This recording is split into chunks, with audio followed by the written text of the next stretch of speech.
Yeah, that's right. Steve, Lauren, still very much an active scene behind me. As you can see down the street, this is Ash Street. This isn't far from Andrew Ave in East Durham. Currently, we're between Briggs and Cody, but those police officers that you see down the street here are by the corner of Ash and Bingham Street. And as you just mentioned, this is all coming as we're receiving new data from the city of Durham about the state of crime here. You mentioned violent crime down. They're saying it's down 7%, but let's take a look at some of that video we had earlier. Specifically, shootings are up 20% here in Durham over the same time period as last year, but the number of people shot has actually decreased 25% at the same time. And Chief Patrice Andrews has said that, frankly, the department got kind of lucky with fewer people that were injured. Chief Andrews also said she continues to be troubled by motor vehicle thefts, which are a whopping 153% higher year over year than Q2 of 2022. She called out groups of kids who were targeting cars, oftentimes as young as 12 to 16 years old, and delivered a pointed message to those kids, mentioning a specific instance in which an off-duty DPD officer was shot by a kid trying to steal a car.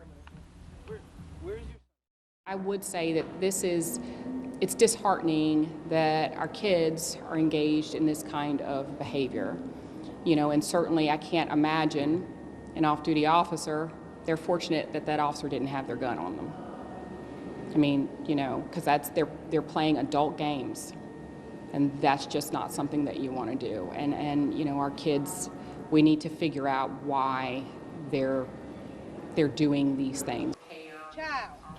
It's also worth noting several council members praised DPD for the high clearance rate for homicides in the city. That number well above the national average as well at 82.6%. You can hear a distressed woman here who's trying to get through this barrier here to try and reconnect with her son, who I guess lives down the block here. But despite all this scene behind me today, this update was characterized as a step in the right direction for the city and for Durham police. They were really quite confident leading into this presentation. And all we know here specifically at this scene right now is that this is an active shooting investigation. At least one person was transported to the hospital. We don't know that person's condition at this point. Police did say that there's no danger to the public at this time. We'll obviously continue to provide you updates from this scene as we get them here. We're live in Durham. Sean Coffey, ABC 11 Eyewitness News. Yeah, let us know if the DPD has the lead on the gunman there, and we'll spread the word here on Eyewitness News. Sean, thank you.